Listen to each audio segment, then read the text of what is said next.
पिता परमेश्वर को हम धन्यवाद देते हैं, उसकी महिमा करते हैं, क्योंकि प्रभु हमारा अच्छा है और वो हमसे प्यार करता है।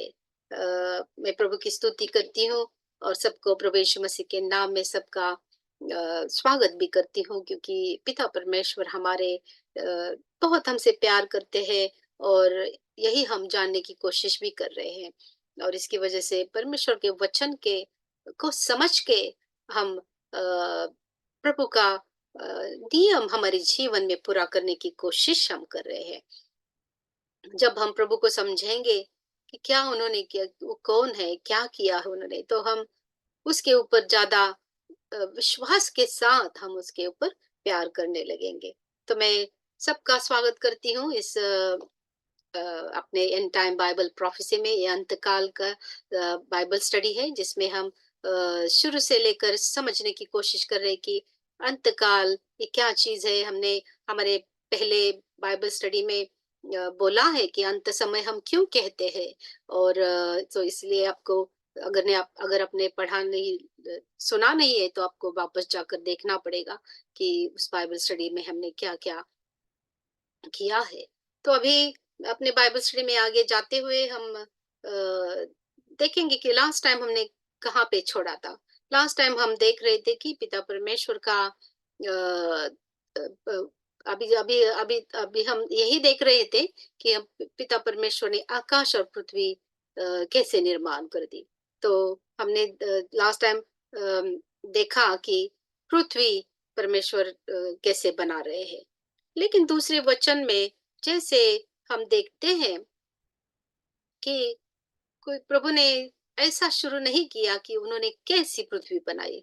उन्होंने ऐसा शुरू कर दिया कि ये पृथ्वी, जैसे कि पृथ्वी पानी के अंदर थी पानी के अंदर थी वो पृथ्वी। और परमेश्वर पिता का पवित्र आत्मा उसके ऊपर मंडरा रहा था। तो ऐसे ये वचन की शुरुआत ऐसी हो गई है। तो इसीलिए थोड़ा अगर हम विचार करेंगे कि पिता परमेश्वर ने ऐसा क्यों नहीं शुरू कर दिया कि हाँ, मैंने पृथ्वी ऐसी बनाई, वैसी बनाई, 5 दिन में, 6 दिन में मैंने ए किया, क्यों शुरू नहीं किया? क्यों ऐसा कहा, इधर लिखा है कि ये पृथ्वी बेडौल और सुनसान पड़ी थी और गहरे जल के ऊपर अंधियारा था, तथा परमेश्वर का आत्मा जल के ऊपर मंडलाता था। तो ये पृथ्वी जो भी है वो बेडौल और सुनसान थी। कुछ था वहां पे और गहरे जल के अंदर थी। तो इसका मतलब है कि कुछ था वहां पे और फिर उसकी परिस्थिति ऐसी थी, और उसी में से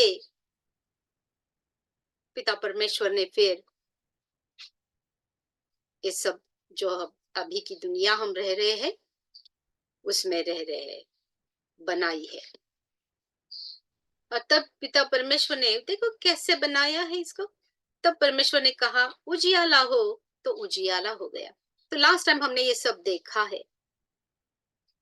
तो खाली पर प्रभु ने क्या किया है यहाँ पे? अंधेरा तो ऑलरेडी था, उजाले की जरूरत थी। तो पिता परमेश्वर ने जहां भी उजियाला था वहां से उस उजाले को बुलाया और फिर अंधेरे को जाना पड़ा। तो ये जब हम समझते हैं तो हमें प्रश्न भी उठना चाहिए कि क्यों प्रभु ने ऐसा कुछ किया कि वो सब पानी में गया। क्योंकि वचन कहता है, मैं नहीं कह रही हूँ, कुछ अलग नहीं सिखा रही हूँ, बस हम थोड़ा सा सोच रहे हैं कि क्यों ऐसा किया हो गया होगा और क्यों फिर कैसे प्रभु ने उस सुनसान पृथ्वी को, जो पानी के अंदर थी, उसको कैसे एक एग्जिस्टेंस में लाया प्रभु ने, और जिस दुनिया में हम रह रहे हैं।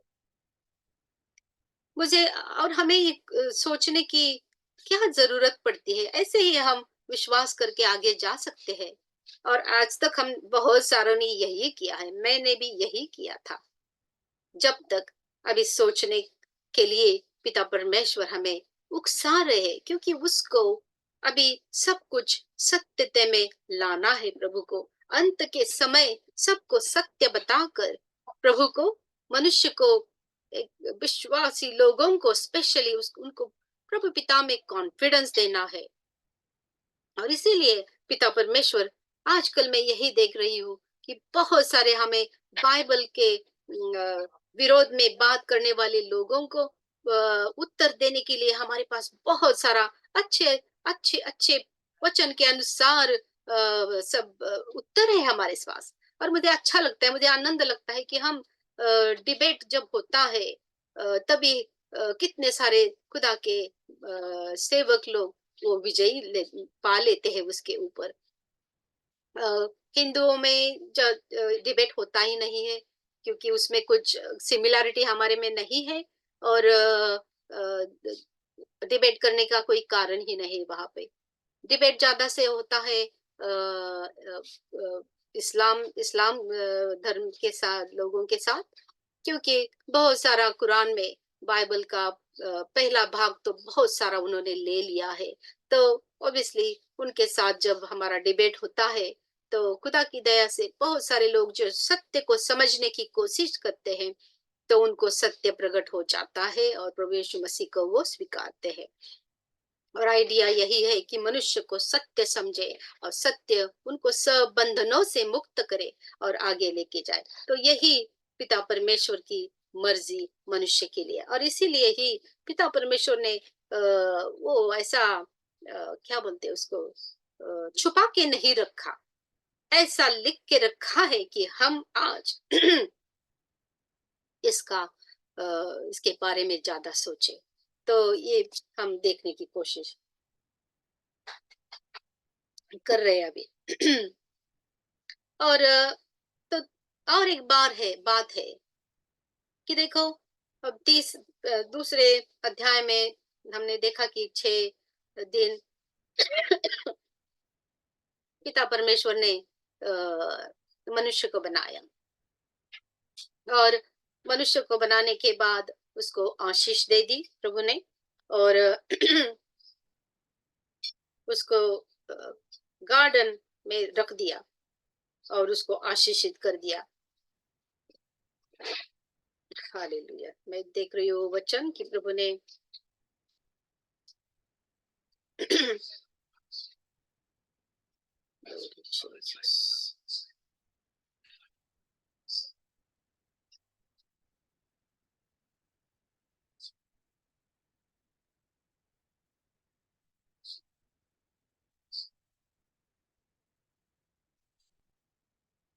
दूसरे अध्याय में पिता परमेश्वर ने आदम को बनाने के बाद उसको क्या किया, उसे आशीष दी, उसको बोला कि तुम इस सब का रखवाली करना है तुझे। और सब जो भी लिखा है कि प्रभु के वचन के अनुसार कि उसने जहाँ पर पिता परमेश्वर ने जानवर बनाए, पंछी बनाए, तो वचन में लिखा है कि आदम ने उन सबको नाम दिया, और उस नाम अभी भी जा रहे हैं, ऐसा लिखा है इस वचन में। तो और फिर पिता परमेश्वर ने क्या कहा कि उसको देखा कि आदम को इन सब के एनिमल्स के साथ आदम को कोई सिमिलर ये नहीं था, उसको आनंद नहीं था। तो फिर उसके बाद पिता परमेश्वर ने उसकी पसली से हड्डी निकालकर उससे एक कंपेनियन, उसकी साथ देने वाली औरत को बनाया पिता परमेश्वर ने।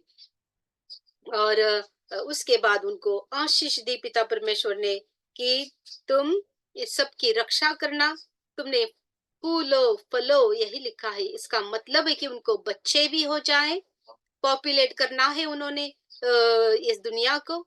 और इंग्लिश में एक ऐसा शब्द है रिप्लेनिश। रिप्लेनिश का ये मतलब होता है कि और पॉपुलेट करो, बच्चे हो जाए तुम्हें और पहले जैसा। इसका एक इंडिकेशन होता है कि क्या पहले पॉपुलेशन था, हमारी दुनिया के पहले कोई दुनिया थी कि जहाँ पे पॉपुलेशन था, और जब जो पिता परमेश्वर को नाश करना पड़ा, इसीलिए वो दुनिया पानी के अंदर चली गई। और फिर पिता पिता परमेश्वर ने वही दुनिया को बस पानी से अलग किया और नई बनाई। ऐसा कुछ हो गया होगा, ऐसा एक सोच हमारे दिमाग में आती है। क्योंकि परमेश्वर के वचन को अगर पढ़ेंगे हम, स्पेशली इंग्लिश में ज्यादा, क्योंकि जो भी हमारा हिब्रू ट्रांसलेशन है, वो ट्रांसलेशन इंग्लिश में हो गया है, और बाद उसके बाद बहुत सारी लैंग्वेजेस में ट्रांसलेट हो गया है। तो हमारी भाषाओं में कभी कभी वही सब कुछ सत्य हमें समझ में नहीं आता, जो इंग्लिश पढ़ने से आता है। तो इंग्लिश में ये लिखा है, पिता परमेश्वर में आदम को भी यही आशीष दी कि तुम ये पुनः पुनः तो इसमें पॉपुलेट करो, तुम्हें बच्चे हो जाए। और और दूसरा, जो पूर के बाद नोवा का पूर जो हो गया, उसके बाद भी जब पिता परमेश्वर नोवा को और उसके 8 जन को तभी पिता परमेश्वर ने रखा, और पूरा दूसरा महापूर था वो, तो उसमें से 8 जन बच गए थे। तभी तभी पिता परमेश्वर ने सबका नाश नहीं किया, जिसका नाश करना था वहां उस उधर ही नाश हो गया। तो वहां भी पिता परमेश्वर ने यही बात कही है कि रीप्लेनिश और रीपॉपुलेट। तो इसका मतलब है कि पहले कुछ था, उसको नाश हो गया, और फिर अभी पिता परमेश्वर बोलते कि नई शुरुआत करो, तुमको बच्चे हो जाए, तुम इसकी रक्षा करना, ये एनिमल्स तुम्हारी अधिकार मानेंगे। ऐसा आशीष था, देखो।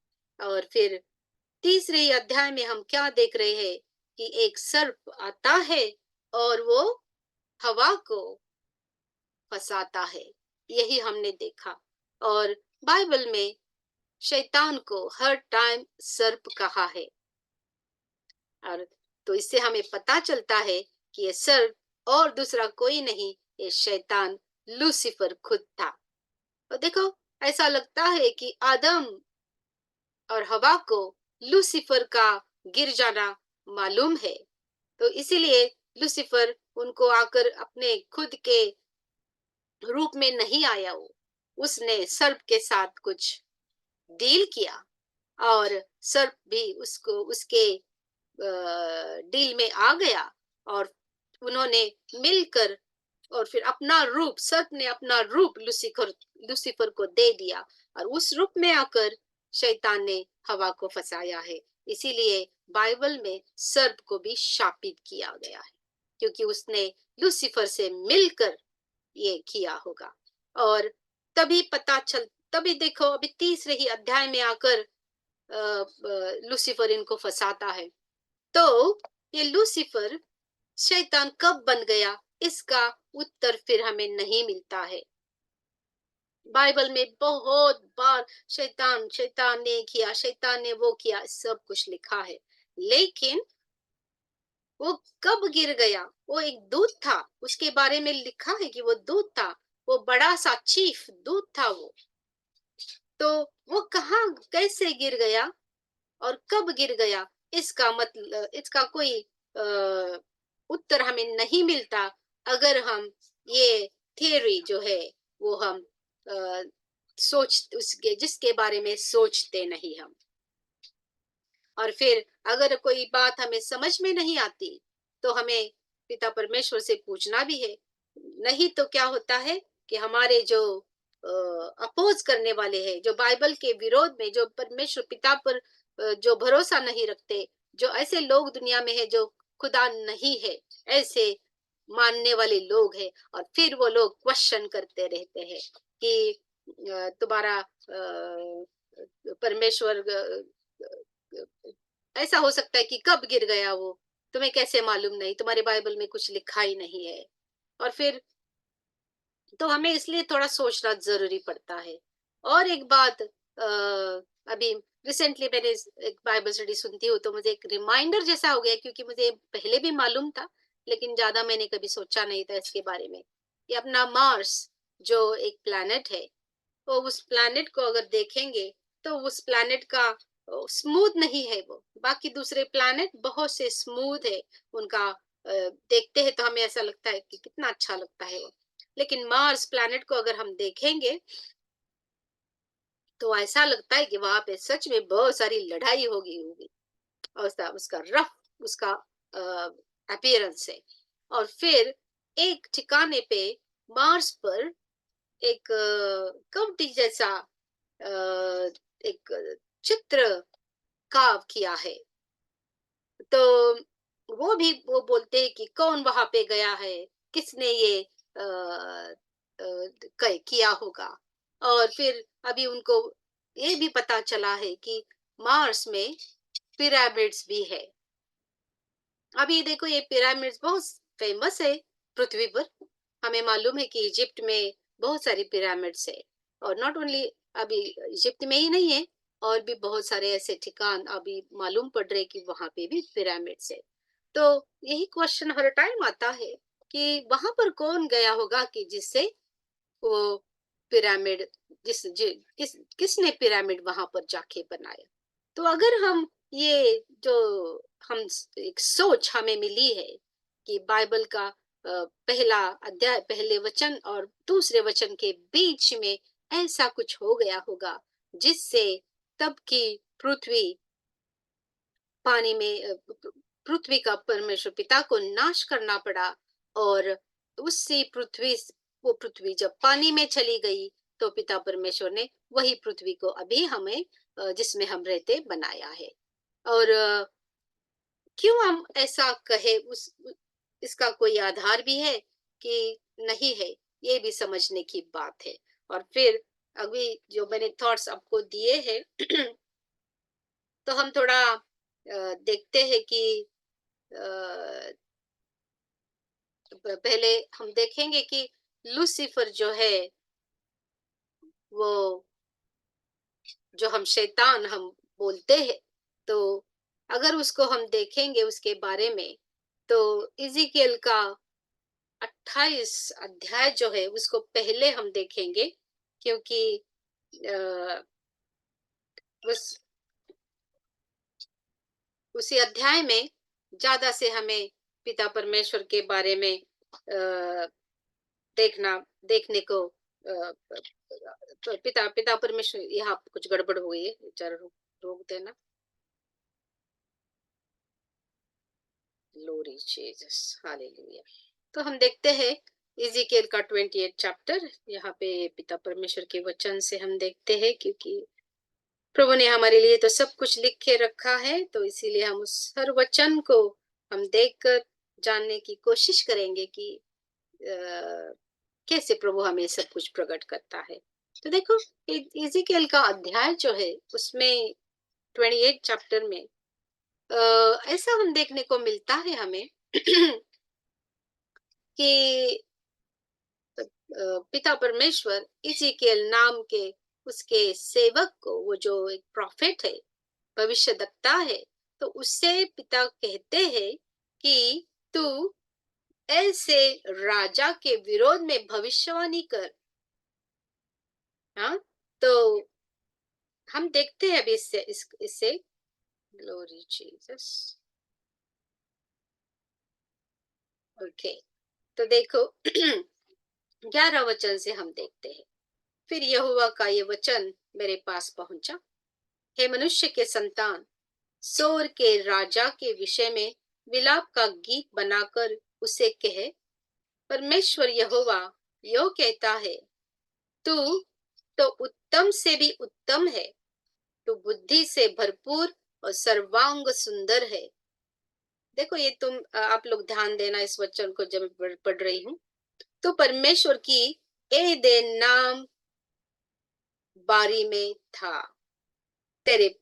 तो देखो अभी ये जो भी कोई ये सोर का राजा है जिसके विरोध में पिता परमेश्वर अपने सेवक को बोलते हैं कि तू ये भविष्यवाणी कर, लेकिन ये सोर का राजा ये तो प्रभु यीशु मसीह के 700 पहले की बात है। और ये एदेन बाग कब की थी? बहुत पहले की।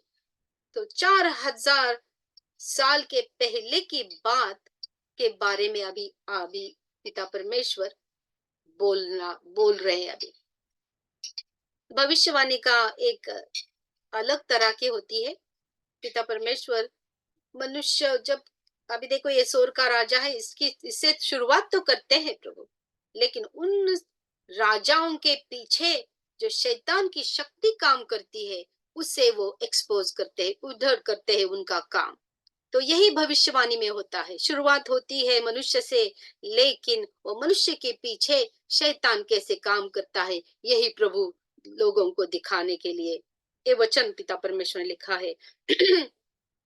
तो हमने जो भी अभी सुन रहे हैं, वो कोई अलग से मनुष्य तो नहीं लगता है ये। तो उसका पिता परमेश्वर बोलते हैं कि तू उत्तम से भी उत्तम है, तू बुद्धि से भरपूर और सर्वांग सुंदर है। तो परमेश्वर के एदेन नाम बारी में था, तेरे पास आभूषण और मानिक, पद्मराज, हीरा, फिरोजा, सुलेमानी मणि, यशब, नील मणि, मरकद और लाल सब भांति के मणि और सोने के पहरावे थे। तेरे डफ और बांसुलियां तुझी में बनाई गई थी। जिस दिन तू सिर जा गया था, उस दिन वे भी तैयार की गई थी। तो पिता परमेश्वर ऐसी एंटिटी, ऐसे बनी हुई एक चीज के बारे में बात कर रहे हैं, जिससे पिता का वचन कहता है, जिस दिन तू सिरजा गया, उस दिन वे भी तैयार किए गए। तो ये ऐसा है कि परमेश्वर के मन में एक विचार आ गया और पिता परमेश्वर ने सोचा कि मैं मेरे लिए कुछ बनाऊंगा, ये सब कुछ उसके लिए फिर मैं बनाऊंगा। तो ऐसा है, तो कोई ऐसा है ये जिसको परमेश्वर ने बनाया। तो वो इतना सुंदर था, बुद्धिमान था, और उसको सब सजाया गया था। और उसके बोलते हैं कि उधर लिखा है, तेरे डफ सोने के पहरावे में था, और डफ और बांसुलियां तुझी में बनाई गई थी। तो ऐसा कोई था जो पूरा म्यूजिकल का इंस्ट्रूमेंट सब उसके उसमें भरा पड़ा था। तो बाइबल भी यही कहती है कि तो यही है कि ये परमेश्वर के आराधना बहुत सारे लोग बिलीव करते हैं, बाइबल की स्टडी करने वाले, कि लूसीफर एक एंजल था जो परमेश्वर पिता के सामने खड़ा रहता था, और उसके हाथ में पिता परमेश्वर ने बहुत सारे एंजल्स, 2/3 ऑफ एंजल्स, 2/3 दूत उसके साथ थे, जो मिलकर पिता परमेश्वर को की आराधना वो स्वर्ग में चलाते थे।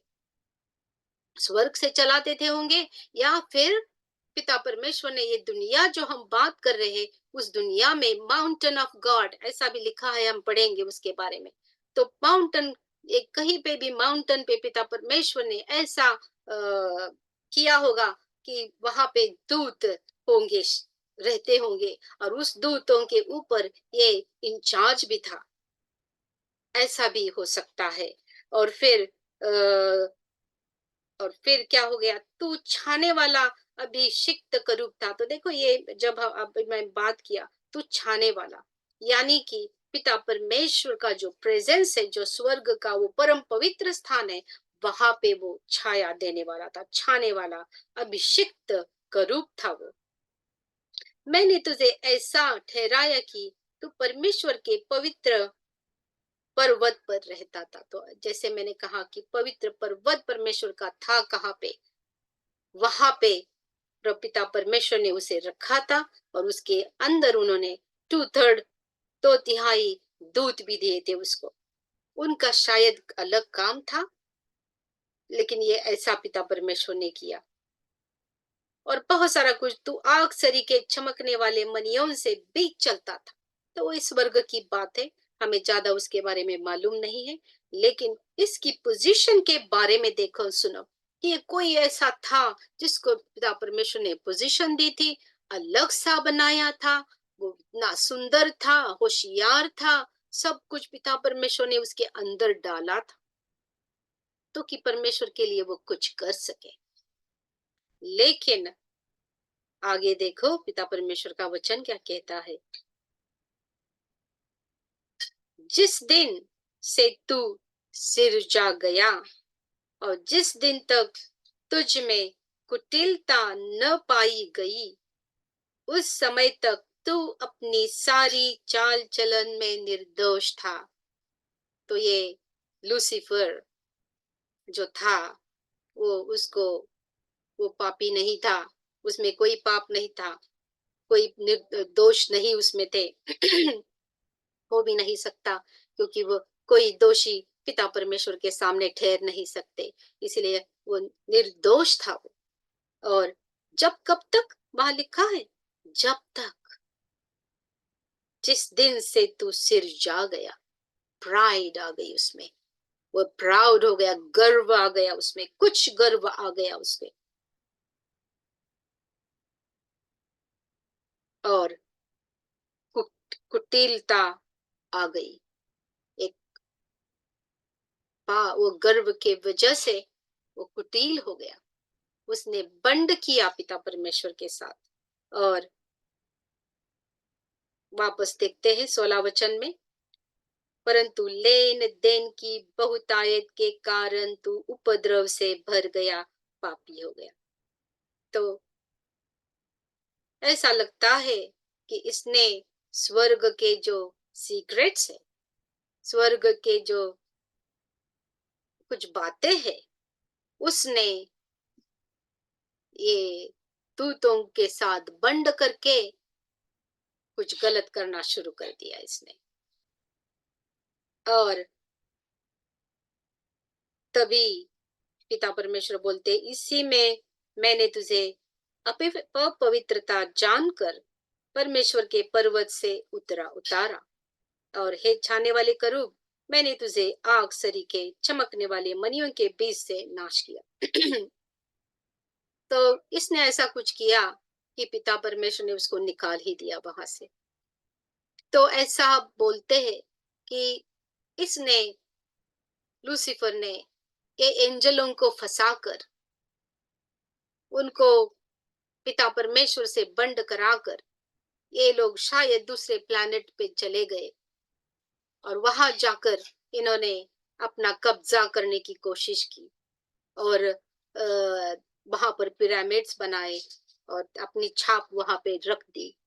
और जब वो चले गए, तभी पिता परमेश्वर ने जहां पर वो रहते थे, वो पृथ्वी पानी में डाल दी, इसलिए वो वापस नहीं आ सके। और फिर पिता परमेश्वर ने उनको मिड एयर, अंतराल में उनको फेंक दिया, क्योंकि उनको रहने की दूसरी जगह ही नहीं थी पृथ्वी पर। सब कुछ अभी ये जो था वहां पे सब कुछ पानी था, तो ये तो पूरा दुनिया, तब की दुनिया पानी में चली गई। और ये हम ऐसी बात करते हैं, तो जब इतिहास में भी हम सुनते हैं कि बहुत सारा स्टोरीज है कि वहां पे पूर हो गया है, लेकिन वो कब हो गया है किसी को मालूम नहीं है, क्योंकि नोवा का जो पूर हो गया, वो तो हमारी दुनिया बनाने के बाद हो गया, उसके पहले नहीं हो गया। तो ये और दूसरा पूर है, महापूर है, यूनिवर्सल फ्लड है, जिसकी बात ज्यादा नहीं है और किसी को मालूम भी नहीं है। और फिर अपना जो लोग ऐसा स्टडीज करते हैं, वहां पे बहुत सारे ठिकाने पे बहुत सारी ऐसा कुछ प्रूफ मिला है आर्कियोलॉजी से, कि जगह जगह पर बहुत सारा बड़ा पूर आया था। और पूर का ऑब्वियसली पूर जब होता है एकदम बड़ा सा, तो उसके बाद उनका परिणाम भी दुनिया में दिखाई पड़ता है। तो दुनिया भर में बहुत सारे ठिकाने पे ऐसी कुछ है जो बताती है कि एक पूर होके गया है, जो नोहा का पूर नहीं है। तो ये जो बातें हैं, अगर हमें मदद करती है कि ये समझने की कि लूसीफर ने क्या कुछ नहीं किया होगा, और उसके बाद पिता परमेश्वर ने उसको नीचे फेंक दिया, अंतराल में उसकी बस्ती है, तो फिर हमें अच्छा लगता है समझकर। नहीं तो हर टाइम हमें बोलना पड़ेगा कि नहीं, बाइबल से तो हमें मालूम नहीं होता, और फिर हम झूठ भी बोलते हैं, क्योंकि प्रभु का वचन तो बताता है कुछ हमें, लेकिन हम सुनते नहीं है और समझने की ट्राई भी नहीं करते हैं। तो ये जो एक थ्योरी है, जिससे बहुत सारे बाइबल के स्कॉलर्स भी इसके ऊपर विचार कर चुके हैं, और जिससे थोड़ा समझने की समझ ज्यादा आती है देन टू इसको जो अगर हम अ, अनदेखा करें तो कोई उत्तर नहीं मिलते हैं उसके। बहुत सारे उत्तर का प्रश्न का उत्तर हम नहीं दे सकते। तो इसलिए अच्छा है कि हम समझ जाएं और उसके उत्तर दे दे। तो कितनी बाइबल में तो सबके उत्तर है, लेकिन हमें वो लेकर समझ कर फिर हमें तैयार भी रहना है। तो ये बात हुई अभी इज़िकेल का 28 अध्याय में से हमें थोड़ा लूसीफर के बारे में पता चलता है कि उसने कुछ तो किया ऐसा, क्योंकि लिखा है यहाँ पे, हमने अभी पढ़ा। परंतु लेन देन की बहुतायत के कारण तू उपद्रव से भर गया। वो ट्रेडिंग कर रहा था, परमेश्वर की सीक्रेट्स वो ट्रेड कर रहा था। और उसी टाइम जब वो परमेश्वर का पर्वत छोड़कर जब वो गया होगा मार्स के ऊपर, प्लैनेट के ऊपर, तो पिता परमेश्वर ने यहाँ पर सब पानी में डाल दिया और उसको रहने का कुछ ठिकान ही नहीं रह गया। हालेलुया। तो ये समझने की बात है, देखो। तो और फिर प्रभु का वचन आगे भी बोलता है 17 वचन में, सुंदरता के कारण तेरा मन फूल उठा था और वैभव के कारण तेरी बुद्धि बिगड़ गई थी।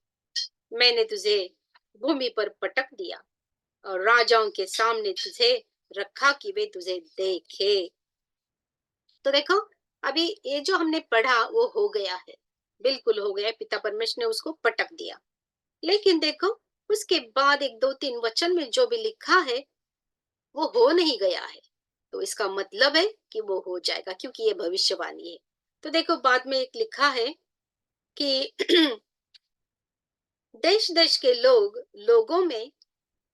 देश के लोगों में से जितने तुझे जानते हैं वह सब तेरे कारण विस्मित हुए। तू भय का कारण हुआ है और फिर कभी पाया न जाएगा। यहोवा का ये वचन मेरे पास पहुंचा। तो देखो, देश देश के लोगों में से जितने तुझे जानते हैं वो सब तेरे कारण विस्मत हुए। आज शैतान लूसीफर बहुत सारे लोगों को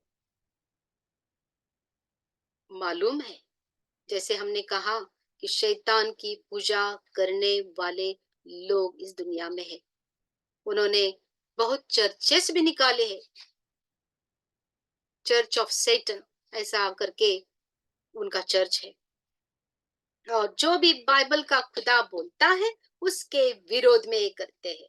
ऐसा उनका वर्शिप देखो, क्रेजी बैंड रहते हैं उनके, बड़े बड़े ड्रम के साथ वो ऐसा ही बड़े बड़े करते हैं कि जो भी वो खुदा बोलता है उसके विरोध में हम करेंगे। ऐसा ही पूरा हमें मालूम पड़ता है कि ये सच में कितनी अंधकार की शक्ति का ये सब खेल इस दुनिया में चल रहा है। और मनुष्य बीच में, हम मनुष्य है जो इन दोनों के बीच में है। इसीलिए शैतान तो हमारा कुछ सहायता नहीं करता, वो हमें नाश करने में तुला हुआ है। लेकिन यहाँ पे पिता परमेश्वर ने हमें छोड़ा नहीं। यहाँ पे पिता परमेश्वर ने जान लिया कि मेरा ये बनाया हुआ मनुष्य है जिसको मेरे सिवा कोई सहायता नहीं मिलने वाली। इसलिए पिता परमेश्वर ने आदम और हवा को नाश नहीं किया, लेकिन अभी सोचा कि मैं ऐसा कुछ करूंगा जो परमानेंट सोल्यूशन होगा, और एक बार शैतान को कुछ काम करने में नहीं दूंगा। एक बार तो उसने किया और मुझे पूरा पूर से नाश करना पड़ा। दूसरी बार मैंने बनाया, तभी आकर इसने आदम और हवा को फंसाया मेरे विरोध में बंड करने के लिए। लेकिन अभी जो होगा वो एकदम परमानेंट सोल्यूशन होगा। और एक बार उस शैतान के जिंदगी में नहीं आएगा कि वो मुझे फंसाए, मेरे लोगों को फंसाए। इसीलिए पिता परमेश्वर ने अलग सा उसका प्लान जो पहले से ही था, क्योंकि प्रभु पिता परमेश्वर को मालूम था ये सब कुछ ये होगा करके। इसीलिए पिता परमेश्वर ने उसका प्लान जो है वो आगे चलाया। और आज जैसे कि मैं हर टाइम कहती हूँ कि जैसे कि दोनों में शायद डायलॉग जैसा हो गया होगा और बोला होगा कि मेरे लोगों को फंसाने के लिए तू जो भी करता है तू वो कर ले, लेकिन मेरे लोगों को, फंसाए हुए लोगों को मेरी तरफ कैसे लाना ये मैं करूंगा। और जो कि मैं एक परमेश्वर पिता परमेश्वर हूँ, मैं इस सब को एक अंत दूंगा और उसे हम और बाइबल कहती है अंत समय, जिस टाइम पिता परमेश्वर सब आकर शैतान ने जो भी लोगों को अभी फंसाया है, अभी देखो, अभी अब ऐसे टाइम पे हम रह रहे हैं कि शैतान ने पूरा लोगों को फंसाया है। वो हर टाइम लोगों को अपीयर होता है कि जैसे वो इतना पावरफुल है, इसीलिए लोग परमेश्वर पिता को भूल गए, बाइबल को भूल गए, बाइबल को रिजेक्ट किया उन्होंने और वो शैतान को स्वीकारे है, क्योंकि शैतान अभी भी वही बातें करता है जो उसने उस पर्वत पर की दूतों के साथ, स्वर्ग के सीक्रेट अभी भी लोगों को वो दिखाता है। उसी ने ये वॉर, ये सब कुछ दुनिया में जो गलत है वो लोगों को सिखाया है। वो ऐसी ऐसी अभी टेक्नोलॉजी तंत्र ज्ञान ला रहा है जो लोगों को आशीष का कारण बन सकती है, लेकिन उसका दूसरा पार्ट जो रहता है वो पूरा बुरा रहता है। ऐसे वो कर रहा है। अभी देखो इंटरनेट हम एंजॉय कर रहे हैं, हम जूम पर बाइबल स्टडी कर कर, लेकिन इससे इंटरनेट से शैतान बहुत कुछ ऐसी गलत गलत बातें कर रहा है जो हम आगे अपने बाइबल स्टडी में प्रभु ने दया दी तो हम कर लेंगे। लेकिन देखो ये ऐसी बातें शैतान अभी भी कर रहा है, लेकिन आज की परिस्थिति बहुत अलग है। आज प्रभु बाइबल को पूरे गवर्नमेंट में देखो तो देखो अभी अमेरिका जैसी यूरोपियन कंट्री देखो और यूके, ये ये लोग जिनका फाउंडेशन क्रिश्चियन फाउंडेशन है, लेकिन आज अगर देखा जाए तो इनका फाउंडेशन क्रिश्चियन नहीं है। अभी क्रिश्चियन लोग हैं यहाँ पे जो बहुत सामर्थ्य से भरे हुए लोग हैं, शैतान का सामना कर रहे हैं। ऐसे शैतानी से भरे हुए लोगों का भी सामना करने वाले लोग यहाँ इस कंट्रीज में हैं, लेकिन हमें पता चल रहा है कि शैतान पूरा अंधकार इस दुनिया पर अल्लाह रहा है। लेकिन जैसे हम कहते हैं कि प्रभु के लोग जो हम उसका प्रकाश है अभी भी इस दुनिया में है, इसलिए अंधकार हम जाने के बाद इस दुनिया पूरी अंधकार में जाने वाली है। परमेश्वर पिता का वचन कहता है कि शैतान इस दुनिया का खुदा बन बैठा है, क्योंकि उसने अनेक लोगों को फंसाकर वो उन लोगों ने शैतान को खुदा बनाया है इस दुनिया का, और वो उसका राज इस दुनिया में उन्होंने लाया है। हम शैतान के राज्य में रह रहे हैं, आएगा नहीं, अभी है हम। इसीलिए आप जहां भी देखोगे परमेश्वर पिता के बिना कुछ नहीं है, वीरान सा है। शैतान एंटरटेनमेंट से लोगों का मन बहलाने की कोशिश करता है, लेकिन कोई भी एंटरटेनमेंट मनुष्य को शांति नहीं दे सकती।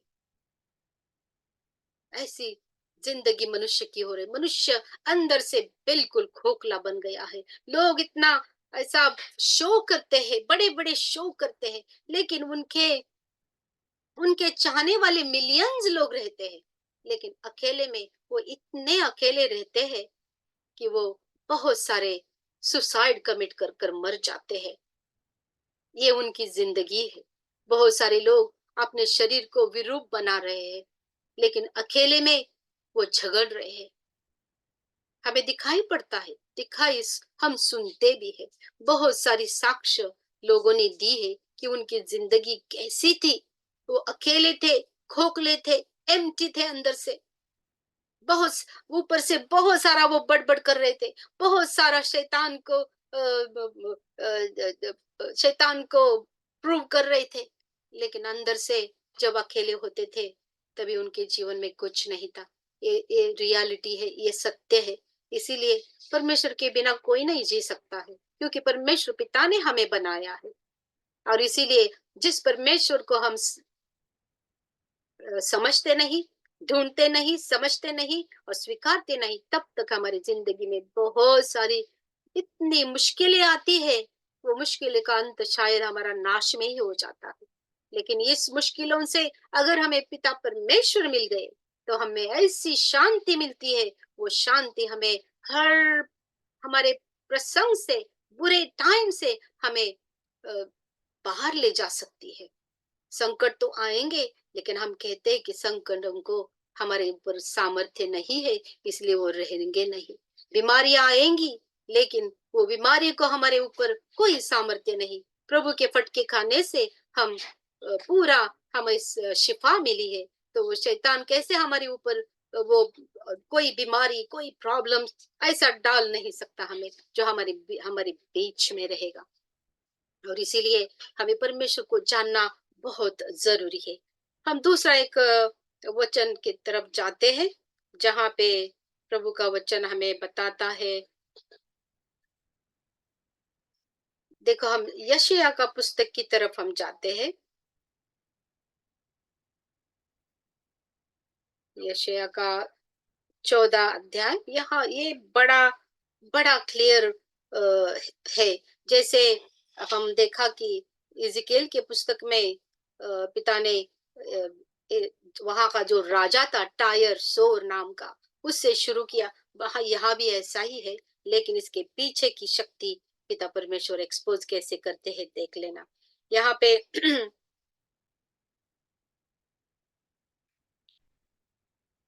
ओके, तो हम देखते हैं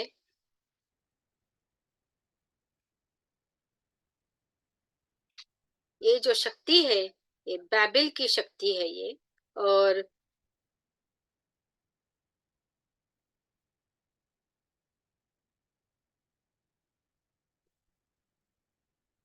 हालेलुया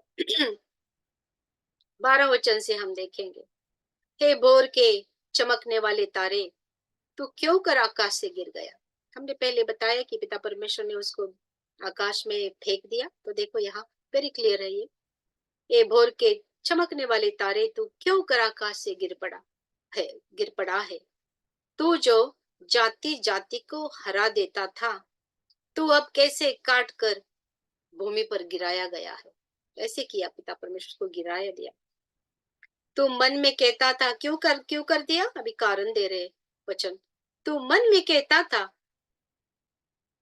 तो था कि मैं स्वर्ग पर चढ़ूंगा और मैं अपने सिंहासन को ईश्वर के तारांगण से अधिक ऊंचा करूंगा और उत्तर दिशा की छोर पर सभा के पर्वत पर विराजूंगा।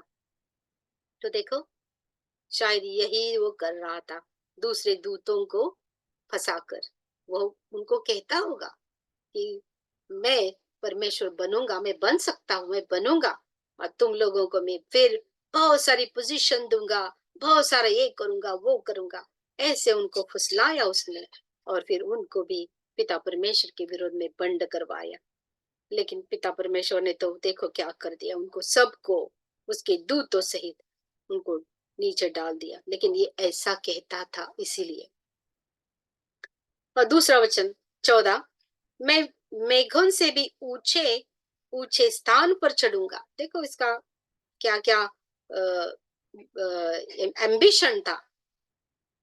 मैं मेघों से भी ऊंचे ऊंचे स्थानों पर चढ़ूंगा, मैं परम प्रधान के तुल्य हो जाऊंगा। तो बोलता है कि मैं जो परमेश्वर है, तो परमेश्वर को डिनाई नहीं करता है। उसको मालूम है कि वो परमेश्वर है। समझे, उसको मालूम है। इसीलिए वो परमेश्वर के को गिराने की नहीं कोशिश कर रहा है। उसको मालूम है कि वो नहीं जा सकता है। लेकिन उसको लगता है कि परमेश्वर के तुल्य मैं बन जा सकता हूँ। और शायद ये परमेश्वर को भी बोल रहा होगा कि तू उधर स्वर्ग में परमेश्वर है, मैं ये पृथ्वी पर परमेश्वर बन जाऊंगा। लेकिन परमेश्वर उसको नहीं करने देते, क्योंकि परमेश्वर परमेश्वर है। वो अपनी बनाई हुई चीज को अपने से तुल्य, अधिकार में तुल्य नहीं कर सकते। देखो, लेकिन ये मुझे अभी एक प्रभु ने ऐसा एक थॉट दिया कि ये शैतान तो शैतानी से ऐसे करना चाहता था, परमेश्वर के तुल्य बनने की कोशिश कर रहा था। लेकिन देखो, प्रभु यीशु मसीह में पिता परमेश्वर ने क्या किया है। पिता परमेश्वर ने बनाते टाइम ही पहले मनुष्य को उसके तुल्य बनाया। देखो, आमेन। हम प्रभु के तुल्य है। परमेश्वर जैसा पिता ने हमें बनाया है, उसके जैसा, हमारे जैसा प्रभु बोलते हैं। और यही शैतान को अच्छा नहीं लगा, क्योंकि वो बनना चाहता था उस परमेश्वर के समान। लेकिन यहाँ तो परमेश्वर ने मनुष्य को माटी से बनाया और उस मनुष्य को प्रभु ने अपना खुद का आत्मा उसमें डाला और अपने जैसा बनाया। वाह! ये बहुत समझ की बात है। लेकिन ये सब आशीषें हमें कब मिलती है? जब हम प्रभु यीशु मसीह को स्वीकारते हैं, क्योंकि ये सब कुछ नए नियम में लिखा है कि जैसे हम प्रभु यीशु मसीह को स्वीकारते हैं तो हम क्या हो जाता है, हमारा नया जन्म हो जाता है। क्योंकि हम तो पाप में जन्म लिए हुए पापी लोग हैं। हम कैसे प्रभु के तुल्य बन सकते हैं? उसने हमें बनाया तुल्य, लेकिन पाप ने तो हमें हरा दिया है। पाप ने तो हमें पापी बना दिया है और हम पाप करने वाले लोग हैं। प्रभु परमेश्वर को प्रसन्न नहीं कर रहे हैं हम लोग। लेकिन देखो, पिता परमेश्वर ने अपने बेटे को भेजकर हमारा ये जो प्रॉब्लम था कि हम पाप की वजह से हम पिता परमेश्वर के तुल्य बनने की सोच भी नहीं सकते थे, ट्राई भी नहीं कर सकते थे। लेकिन प्रभु यीशु मसीह में पिता परमेश्वर ने बिल्कुल अलग कर दिया। आमीन। तो देखो, शैतान का ये शैतानी की वजह से जो जो इच्छा थी वो उसको पापी बना दी गई। लेकिन जब आज हम देखो, पिता परमेश्वर की इच्छा है कि हम उसका पुत्र प्रभु यीशु मसीह जैसा बने। देखो, ना उसने बनाया अपने से इसलिए, अपने पुत्र के जैसा बनाए। क्योंकि ये प्रभु यीशु मसीह एक ही है जिसने अपने पिता को प्रसन्न किया, खुद को भूल गया। वो खुद खुदा है, ये भूल गया। जिस दुनिया में उसने जिस काम के लिए भेजा, उसी उसके रोल पर उसने ध्यान दिया। वचन कहता है कि उसने मैं परमेश्वर के इक्वल हूँ, ये भूल गया वो। क्योंकि मनुष्य को कंफ्यूज करने के लिए आया नहीं था वो। अगर वो यीशु मसीह आते और बोलते थे कि मैं परमेश्वर हूँ, तो इजराइल लोग और भी ज्यादा मुश्किल में आते। उसने कहा भी नहीं, फिर भी उन्होंने पहचान लिया कि ये खुद को परमेश्वर के इक्वल समझता है और इसीलिए उसको उन्होंने मार दिया। समझो, इजराइल लोगों ने पहचान लिया कि ये क्या बात कर रहा है, ये बातें इसकी परमेश्वर के इक्वल करती है इसको। यीशु ने तो कुछ भी ऐसा नहीं कहा, तभी भी उन्होंने पहचान लिया। यही बात आज हमें पहचानने की जरूरत है कि प्रभु यीशु मसीह खाली परमेश्वर के बेटे ही नहीं है, वो खुद परमेश्वर है।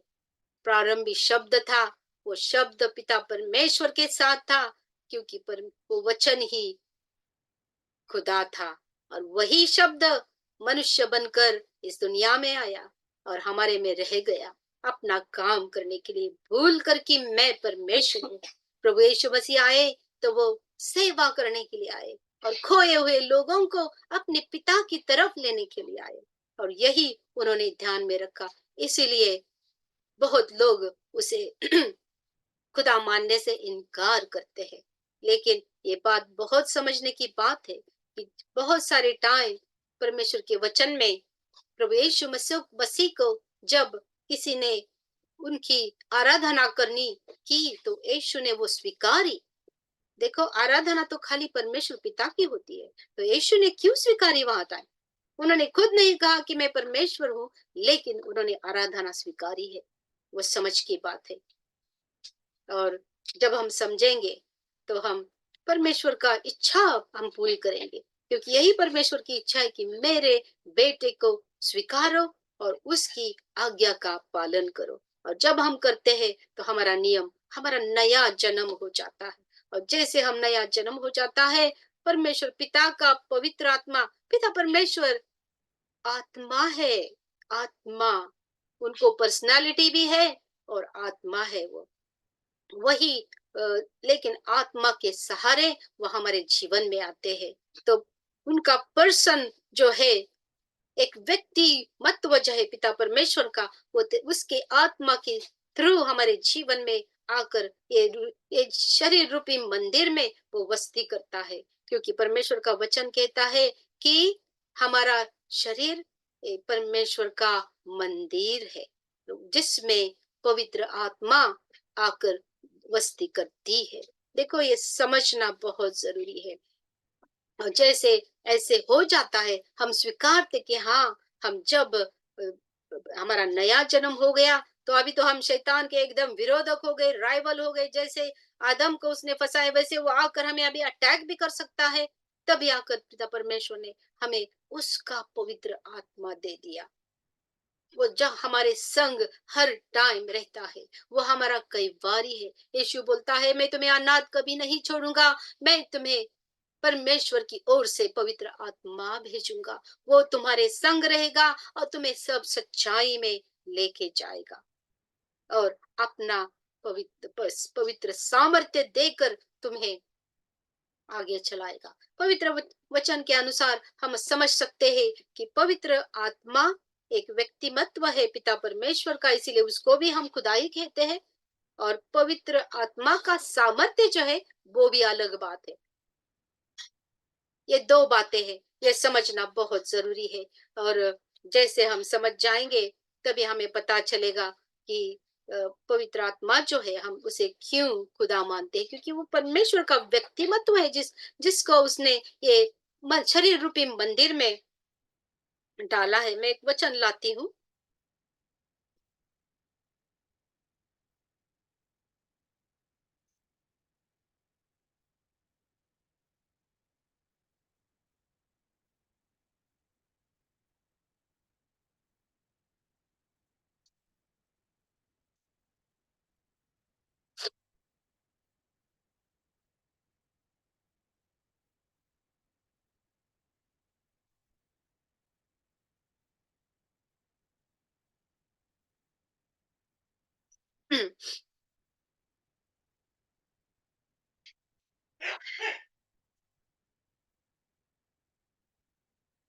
ओके, सो मत्ती का 28 अध्याय और 19-20 से हमें पता चलता है कि वचन से कि पवित्र आत्मा खुदा है, जो बपतिस्मा के टाइम हमारे विश्वासी लोगों में अंदर आता है।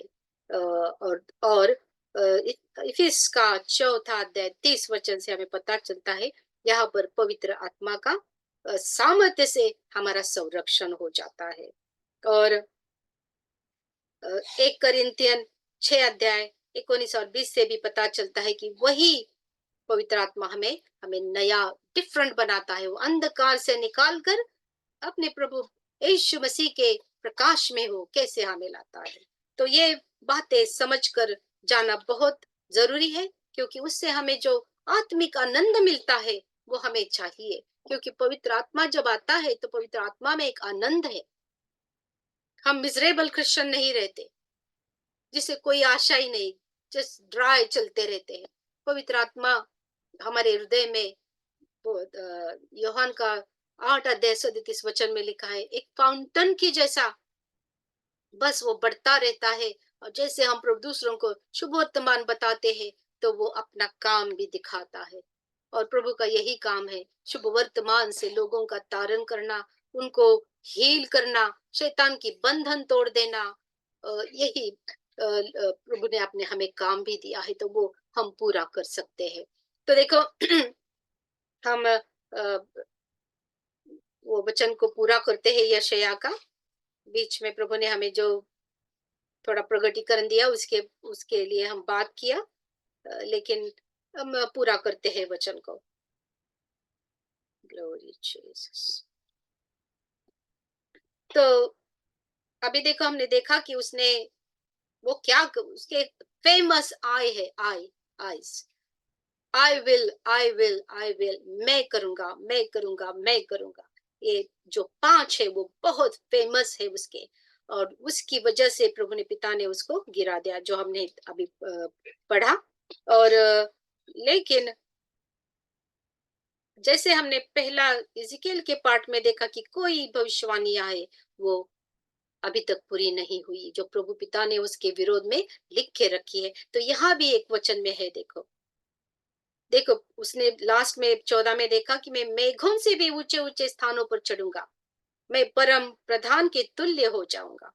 लेकिन 15 वचन से देखो, प्रभु पिता परमेश्वर अभी बोल रहे हैं, परंतु तू अधोलोक में उस गड्ढे की तरफ तक उतारा जाएगा। अधोलोक में उस गड्ढे की तक उतारा जाएगा, जो तुझे देखेंगे, तुझको ताकते हुए तेरे विषय में सोच-सोच कर कहेंगे, क्या ये वही पुरुष है जो पृथ्वी को चैन से रहने ना देता था और राज्य-राज्य में घबराहट डालता था। आज क्या हो रहा है? आज यही हो रहा है। यही हो रहा है। उसने पृथ्वी की चैन निकाल दी है। कोई भी शांति में नहीं रह रहा है। जो लोग उसको मदद कर रहे हैं, उनको भी मालूम नहीं कि वो दूसरा उनका प्लान क्या हो रहा, क्या होगा और कैसे यशस्वी होगा, क्या नहीं होगा, ये उनको भी पता नहीं है। लेकिन वो कर रहे हैं और ये करते-करते पृथ्वी की चैन वो निकाल रहे हैं। आज बहुत ऐसा कुछ हो रहा है जो मनुष्य के जीवन को कंट्रोल करने की चाह में हो रहा है। अभी अभी वो भी पिता ने बहुत लिख के रखा है कि ऐसा मनुष्य आएगा कि वो मनुष्य का पूरा जीवन कंट्रोल करेगा और उसको एक टाइम ऐसा लाएगा कि वो बोलेगा कि मेरा सिक्का ले लो तो भी मैं तुमको खाना पीना दूंगा, तो भी तो ही मैं सब कुछ अच्छा तुम्हारे लिए करूंगा। आज जो उसने जो गड़बड़ की है, आज हमारे देखो सब कुछ महंगा हो रहा है। आज हमें बहुत नई नई बीमारियां आ रही है, मेडिसिन इधर उधर बहुत सारा, बहुत मुश्किल हो रही है सबको। अभी डिजिटल करेंसी आ रही है तो हमारा पैसा हमें अब देखने को भी नहीं मिलेगा। पैसा सब कुछ बैंक में रहेगा। फिर बाद में ऐसा टाइम आएगा कि हमारा पैसा कैसा स्पेंड करना है वो लोग हमें बताएंगे। थोड़ा पैसा इसके लिए, थोड़ा पैसा उसके लिए, इधर का उधर, उधर का उधर हम कुछ नहीं कर सकेंगे। ऐसा हमारा जीवन कंट्रोल करने की कोशिश हो रही है। अभी मालूम है हमें कि हम मीट नहीं खाना है, ऐसा चल रहा है सब कुछ। और उसकी वजह से जो हो रहा है, बहुत सारी पंछियां मार दी जा रही है, बहुत सारी चिकन मार दिए जा रहे हैं, फिश सी से मर रहे हैं, बहुत सारी फैक्ट्रीज बर्न किए, एनिमल्स बर्न किए हुए, फार्मर लोगों को उनका अधिकार ले लिया है। फार्मर फार्मिंग नहीं कर सकते हैं, अभी खेती नहीं कर सकते हैं वो लोग। कोई और ही करना चाहता है, सब कुछ अपने हाथ में लेना चाहता है, ताकि वो ऐसे परिस्थिति मनुष्य के जीवन में लाए कि वो मनुष्य को बोले कि मेरा सिक्का ले, मेरी पूजा कर, फिर मैं तुझे सब कुछ दूंगा। लेकिन जैसे ही ऐसे हो जाएगा, वो अंत समय होगा। इसीलिए डरने की कोई बात नहीं, क्योंकि प्रभु यीशु मसीह उसको अभी जैसे प्रभु का हाथ उसको ऐसा रिस्ट्रेन कर रहा है कि वो क्या करे क्या नहीं करे। वो परमेश्वर खुद आकर शैतान की शैतानी को हर परमानेंटली खत्म कर देगा। जैसे मैंने कहा कि परमानेंटली अभी ये सोल्यूशन है लास्ट टाइम का ये। इसीलिए पिता परमेश्वर ने अंत समय पहले ही बता दिया है। और हम ये जो बात कर रहे हैं, ये आज की बात नहीं है। थाउजेंड्स ऑफ इयर्स, हजारों साल पहले लिखी हुई बात की बात हम कर रहे हैं, जो हमारी आंखों के सामने अभी सच हो रही है। लेकिन देखो परमेश्वर शैतान को कैसे उन्हीं लोगों के सामने उसको एक्सपोज करेंगे कि यही था जिसकी पूजा तुमने की, जिसको तुमने सहारा, और वही तुम्हें गुलाम तो बना ही रहा है, लेकिन इसने सब कुछ ऐसा कर दिया है। तो देखो यही परमेश्वर का वचन हजारों साल पहले लिख चुका हुआ है। ये हमें बता रहा है, 2700 साल पहले की बात है ये। तो बोलता है जो तुझे देखते देखेंगे, तुझको ताकते हुए तेरे विषय में सोच सोच कर कहेंगे, क्या यही पुरुष है जो पृथ्वी को चैन से न रहने देता था और राज्य राज्य में घबराहट डालता था। देखो अभी वॉर हो रहा है, राज्य राज्य अभी एक दूसरे के ऊपर आएंगे, ऐसी टाइम आ गया है। नेशंस अगेंस्ट नेशंस आ रहे। अभी अगली बात किंगडम अगेंस्ट किंगडम हो जाएंगे। वो इस सब मत्ती के 24 अध्याय में लिख चुका है सब कुछ प्रभु ने। ऐसी परिस्थिति है ये दुनिया की। लेकिन जब जब जैसे हमें अभी बताया कि ये सब प्रभु अंत के समय तक ले जा रहे हैं, तो ये हमारी बड़ी आशा है। और यही है शुभ वर्तमान, फुल गॉस्पल, उत्पत्ति से लेके प्रगटीकरण तक हम यही लोगों को बताते हैं। Full gospel. पाप तो आ गया, मनुष्य तो गिर गया, लेकिन उसके बाद क्या है? यही अगर हमको लोगों को बताएंगे तो उसमें क्या आशा है? प्रभु ने यीशु मसीह ने तो आकर मनुष्य का पाप का बंधन तोड़ दिया, उनको मुक्ति दे दी और बोला कि तुम अभी चूज करो, अच्छा क्या है, बुरा क्या है। उन्होंने अपने आप को उनके ऊपर थोपा भी नहीं कि सब लोग क्रिश्चियन बन जाओ, अभी अभी किया भी नहीं उसने।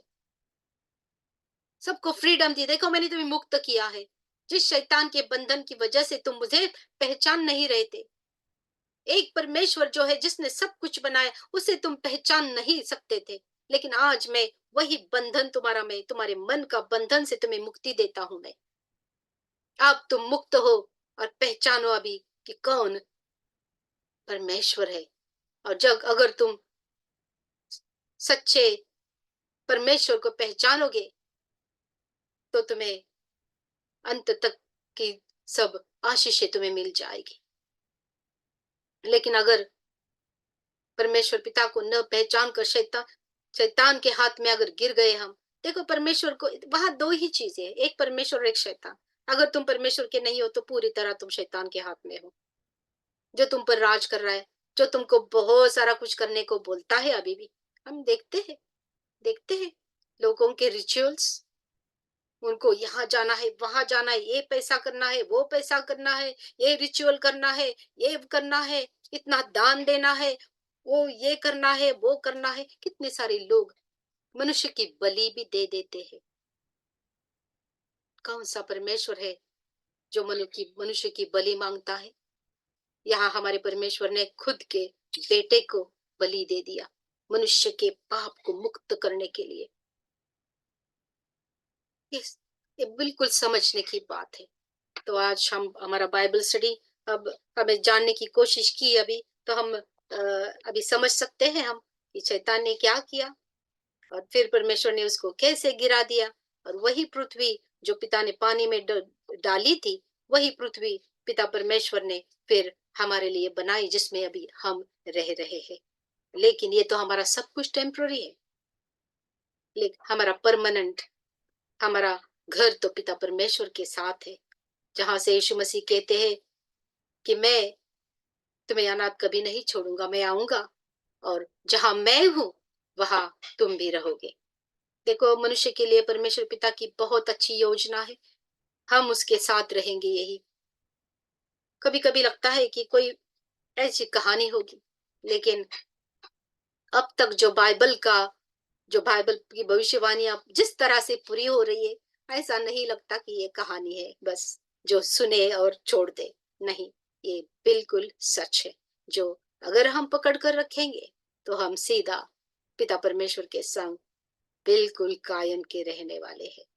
यहाँ पर हमारा बाइबल स्टडी हम खत्म करते हैं और फिर अगले बाइबल स्टडी में हम जानने की कोशिश करेंगे कि कैसे शैतान ने, अभी तो मालूम हो गया कि ये शैतान कौन था, क्या किया उसने, और फिर ज्यादा हमें समझने के लिए अच्छा हो जाए कि कैसे इसने आदम को क्यों और कैसे फंसाया और पिता परमेश्वर की नजर से, उसके प्रेजेंस से उसने लेकर गया। ये समझने में आसानी हो जाएगी। अब लास्ट में हम बाइबल स्टडी खत्म करते हैं तो हम लोगों को इनवाइट भी करते हैं, प्रभु के नाम से हम बोलते हैं कि अगर आपको प्रभु यीशु मसीह के बारे में ज्यादा जानकारी नहीं है, अगर तो आप जानने की कोशिश करें। और अभी आपको समझ में आई है ये बातें, अगर पिता परमेश्वर की आत्मा आपके जीवन में काम कर रही है, तो फिर आप प्रभु यीशु मसीह को स्वीकार कर सकते हैं। जस्ट अपने सिंपल शब्द में उसको बस बोले कि प्रभु, ये जो हमने सच्चाई सुनी, इस पर हम भरोसा रखते हुए हम तुझे हम स्वीकारते हैं और तुझे हमारा खुदा मानकर तुझ में जीने के लिए हम इच्छा प्रकट करते हैं। हमारे सब पाप की क्षमा करना, क्योंकि हमने तुझे समझ नहीं लिया, अपने ही रिचुअल्स में, हमारे पुराने तरीके में हम चलते रहे। लेकिन आज अगर हमें ये सच्चाई मालूम हो गई है तो हम तुझे स्वीकारते हैं और तुझ में जीने की आशा करते हैं। तो हमें स्वीकार करना और अपना पवित्र आत्मा हमें दे देना, ताकि ये पवित्र आत्मा हमें सब तेरी सच्चाई में हमें चलाए और हमें तुझे प्रसन्न करने की एक दया मिले। तो अगर आपने ये प्रार्थना की है तो प्रभु तुम्हें आशीष देंगे और आपको प्रभु की सच्चाई में आनंद आएगा, उल्लास आएगा। और हम प्रार्थना करते हैं प्रभु के नाम में, क्योंकि प्रभु ने खाली हमें नया जीवन ही नहीं दिया, तो प्रभु यीशु ने उसके उसके क्रूसिफिकेशन से, उसके क्रॉस के क्रूस पर सफर होने से, दुख सहन करने से हमको बहुत फायदा मिला है। उसके फटके खाने से हमारी बीमारियां चली गई है। इतनी भी बड़ी बीमारियां हो, आज प्रभु यीशु मसीह के नाम से वो निकल जानी है, क्योंकि हमें सत्य मालूम पड़ गया है कि प्रभु ने हमें, वो भी हमारा पाप ही नष्ट नहीं किया, हमारे मरण का सामर्थ्य ही नहीं, हमें बीमारी से भी चंगा किया है। हालेलुया। अगर आपको शाप, जीवन आपका शापित जैसा लग रहा है, तो उसके लिए भी प्रभु यीशु मसीह टंगे गए। उस टाइम पर जो भी वो ऐसे पेड़ पर टंगा हुआ पड़ता था, उसको शापित कहला जाता था। तो वैसे ही प्रभु यीशु मसीह शापित जैसा हमारे लिए वधस्तंभ पर टंगे गए, इसीलिए कि आज हमारे पातक सब नष्ट हो जाएंगे। तो हमारा भी शाप सब नष्ट हो जाएगा। अगर प्रभु पर भरोसा रखते हैं तो ये सब बिल्कुल होना ही है हमारे जीवन में, क्योंकि प्रभु ने जो भी वधस्तंभ पर किया है, वंस फॉर ऑल, एक ही बार, आगे बागे बिल्कुल नहीं होता है, बिल्कुल नहीं, रिपीटेशन कुछ नहीं, बस एक बार जो पिता परमेश्वर ने प्रोक्लेम किया, क्योंकि पिता परमेश्वर की इच्छा थी कि उसके बेटे ने उसका जो एक गुस्सा था पापी लोगों के ऊपर, वो अपने ऊपर, अपने बेटे के ऊपर ले आए, वो पूरा उन्होंने किया है। तो उसके बदले में जब यीशु मसीह ये सब कुछ जा रहे थे, दुख सहन करके, अपमान सहन करके, अर्ध मेले हो गए थे प्रभु, क्रूस क्रूस पर डालने के पहले ही इतना उनको फटके खाने से उनको तकलीफ हुई, पिता, लेकिन पिता परमेश्वर ने उस सब से एक डिक्लेरेशन किया कि मेरे बेटे ने अगर इतने फटके खाए हैं, तो मेरे लोगों को मैं चंगाई दूंगा उससे। अगर मेरे बेटा शैतान के लोगों के शामिल हो, अधीन हो गया, तो मेरे लोगों को मैं शैतान के हाथ से निकालूंगा। वैसे हम अलग हो गए हैं, और जैसे मेरा बेटा उस क्रूस पर पापी लोगों जैसा, शापित लोगों जैसा टंगा हुआ है, तो मेरे लोगों को मैं शाप से और पाप से सबको मैं मुक्ति दे दूंगा। यही पिता परमेश्वर का डिक्लेरेशन है, और इसी जो परमेश्वर डिक्लेयर करते हैं वो होना ही है। डिक्लेरेशन एक डिक्लेरेशन होता है, एक बार बोला है, वो बदल नहीं जाएगा। यीशु मसीह को स्वीकारने वाले लोगों के जिंदगी में बदलना ही चाहिए सब कुछ। और इसीलिए आज हमें ये यही शुभ वर्तमान हम लोगों को बताते हैं, लेकिन शैतान की शक्ति इसके भी विरोध में काम करती है। बहुत सारा फंसाया जा रहा है लोगों को, बहुत सारा हमें सुनने को मिल रहा है कि ये क्रिश्चियन लोग जो प्रार्थना करते हैं, तो वो हिप्नोटाइज करते हैं। हिप्नोटाइज नहीं, ये परमेश्वर की पवित्र आत्मा काम करती है और भटके भूले लोगों को बुलाती है अपने पास।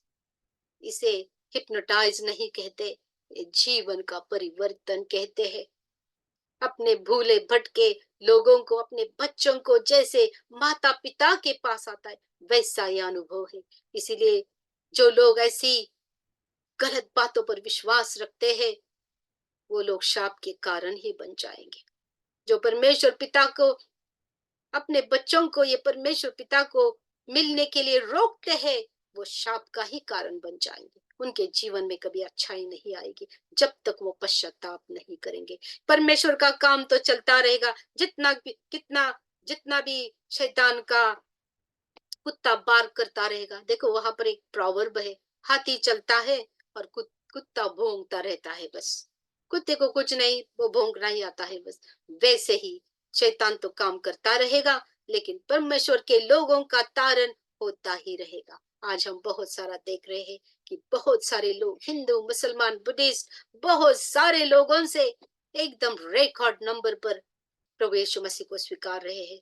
बहुत सारे लोग सीक्रेट में हैं, क्योंकि शैतान की शैतानी बहुत हो जाएगी, लेकिन एक दिन ऐसा आएगा कि जिन्होंने भी प्रभु यीशु मसीह को अपने दिल से स्वीकारा है, उनको पवित्र आत्मा उनको अलग करेगा, और एक दिन वो सब कुछ प्रभु यीशु मसीह के संग जाएंगे। आज प्रभु तुम्हें सब उसके क्रूस पर जो उन्होंने हमारे लिए विजय मिलाया, वो विजय आपको पवित्र आत्मा की तरह मिले। यही प्रार्थना करके आज हमारा बाइबल का स्टडी हम अंत करते हैं। प्रभु की स्तुति हो।